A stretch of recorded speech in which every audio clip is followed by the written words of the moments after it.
Hello, it's Miss Nowacki here, and I am so excited to share this book with you, The One and Only Bob.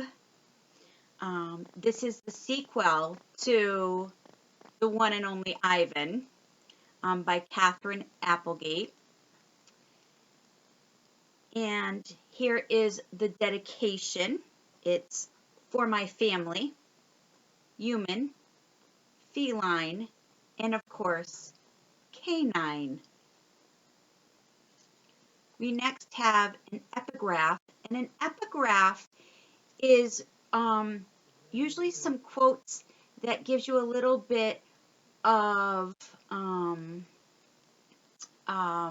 of like to set the mood of the story, or gives you a little hint about the tone that the story is going to take place. So that's called an epigraph. And we have two quotes.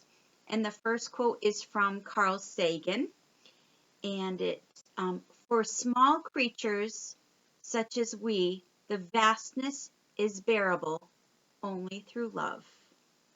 And that's by Carl Sagan. The next one is Unknown, the author. And this quote reads, "To err is human, to forgive, canine." And in this story, just like The One and Only Ivan, it's broken up into huge parts called 1, 2, 3. And then in each part, they have many small chapters. So what I will be doing is I will be reading many chapters at a time. And then when we post them onto the class story on Dojo, I'll probably just group them as, session 1, session 2, and so forth. But it will be many chapters per se in each session I sit with you. Okay. We have a canine glossary, and it's going to come out pretty blurry, but we have Bob in some different poses, and it's let's play, and he has this playful face on. Life's good, and he's down on his back with his legs up in the air. We have Get Lost, and Bob has like a growling face. I'm Scared. Bob is really hunched over. I'm Cool. He kind of is, looks like his tail is wagging and his mouth is open, and Bob looks happy. And then the last is I Surrender, and Bob is laying down, kind of like moping. Okay, we also have, just like The One and Only Ivan, we have some terms, and I'm just going to go through those terms with you right now. We have a bed boogie, and that is a circular dance performed by dogs before settling into bed, probably a primitive nesting behavior. We have the term is co-pilot, dog riding in car, often with head poking out of an open window. It says see also drool flag. The next term is crazy mutt, exuberant greeting ritual. We have drool flag, visible tongue protrusion, frequently displayed during co-piloting or meal preparation. We have FRAP, FRAP, and that's frenetic random activity period. We have a synonym of zoomies. Interesting. We have a full wag, and that's the happiest tail position, a relaxed circular swish, sometimes including hip wiggles. Our next definition is fur on alert. We have raised hair on a dog's neck and back, an involuntary reaction often caused by fright or aggression. We have a head tilt. which is a quizzical look employed to charm gullible humans. We have leave it, the world's worst command, especially when applied to food. We have me-ball, which we know is dried excrement thrown at observers. The origin was gorilla, informal. We have a play bow. It's a body position with elbows down and rear up, signaling an invitation to have fun. Our next term is rhymes with pet threat. So a vet, an otherwise kind human armed with thermometers and needles. We have tailspin, has two terms. One is to chase, involving the flexible appendage attached to the rear of most canines. And two is the informal, an embarrassing or chaotic effort. We have a toe twitcher, dream, often squirrel focused, resulting in foot movement.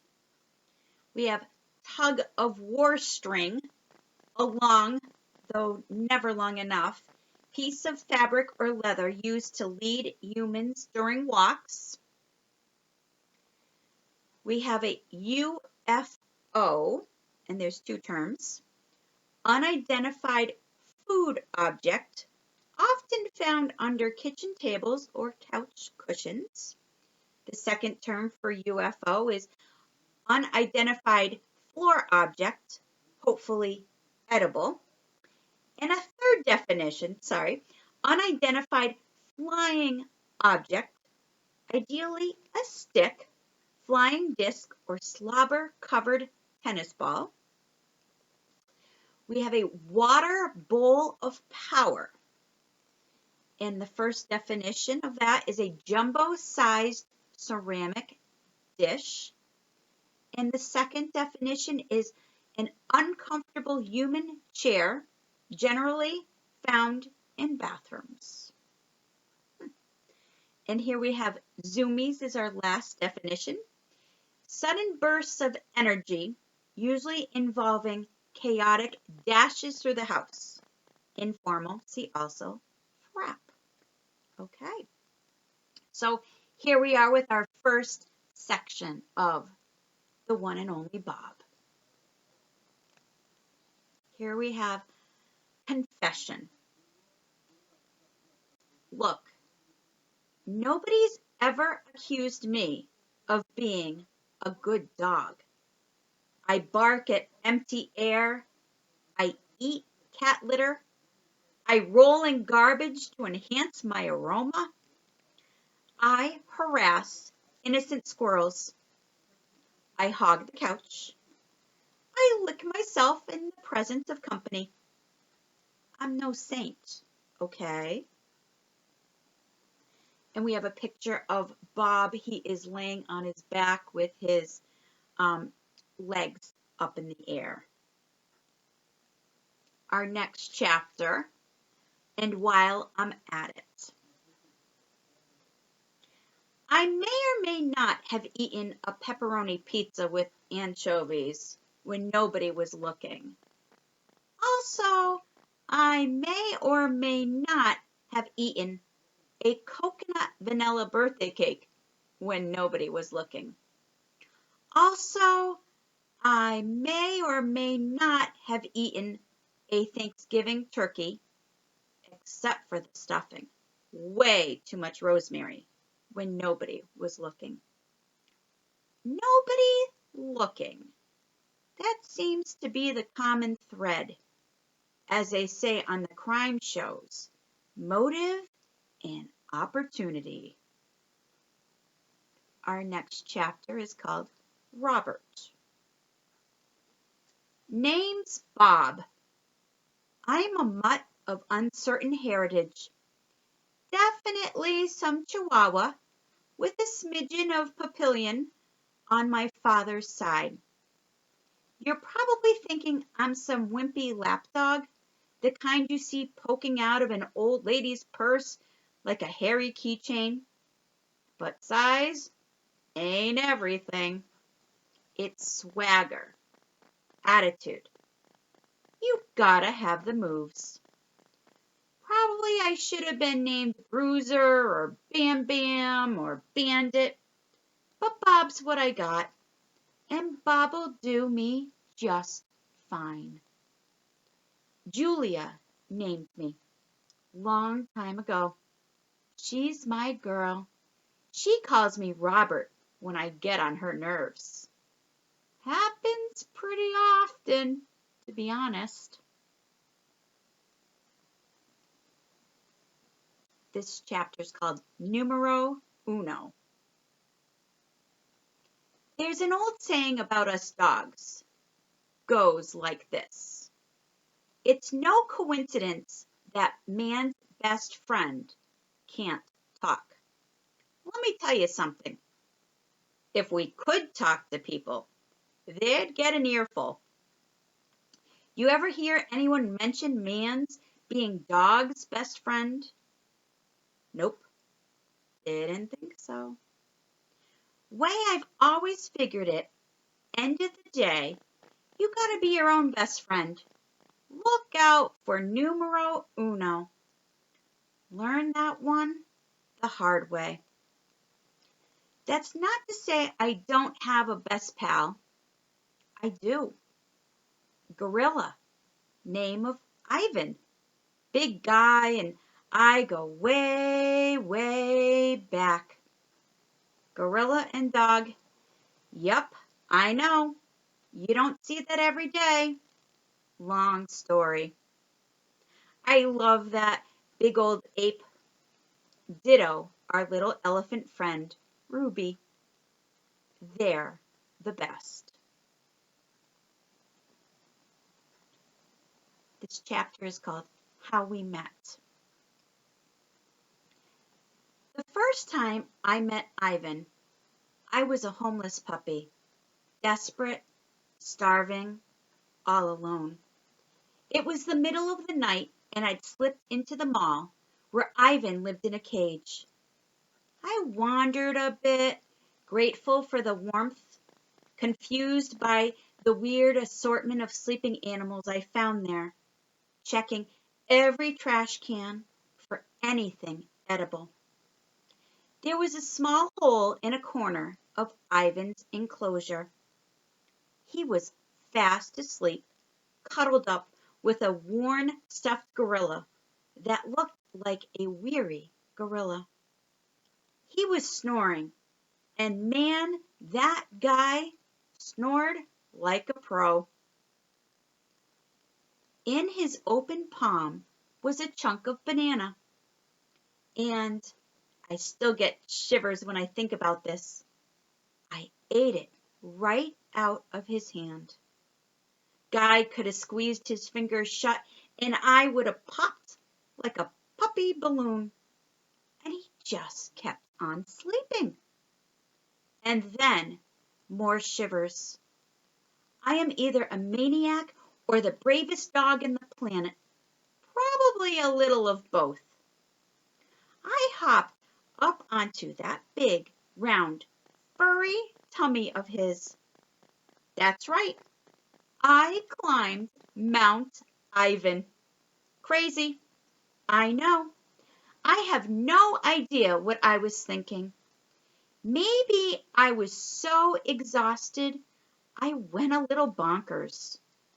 Maybe he just looked so warm and cozy that I figured it was worth taking a chance. I did my bed boogie. Dogs don't feel right till we do a quick dance before settling in. Once I had things just so. I lay down in a little puppy lump and rode the waves on that tummy like a puny boat on a great brown sea. When Ivan opened his eyes the next morning, he didn't seem surprised in the least to find a puppy snoozing on his belly. He refused to move until I woke up. think he was as glad as I was to have found a new friend. This chapter is called The Amazing History of Man's Best Friend. Before long, me and Ivan were best buddies. We're an unlikely pair, sure. Ivan's calm and serene, a philosopher, an artist. I wish I could be more like that. No one's ever accused me of being level-headed. Hot-headed? Sure. And I can't talk pretty like Ivan can. I'm a street dog, after all, and proud of it. Still, we clicked in a way I never had with humans. Man's best friend? No way. Gorilla's best friend? You bet. Seems to me the first time I ever heard that phrase, man's best friend, was while I was watching TV with Ivan. Back in the day, Ivan had this little television, and we watched a lot of stuff together. Old movies, westerns, cartoons, you name it. Poor guy was stuck in a cage, didn't have a lot else to do except throw meatballs at gaping humans. Anyways, me and Ivan, big fans of the tube. Cat food commercials, pro bowling, Dancing with the Stars. What's not to like? Once we watched this special on the Nature Channel. It was called The Amazing History of Man's Best Friend. Show was all about famous dogs. There were rescue dogs and therapy dogs and war dogs and fire dogs and movie dogs and this dogs and that dogs. And between you and me, most of them were just plain overachievers. Then they got to this dog named Hatch something or other, Hatchet Toe maybe.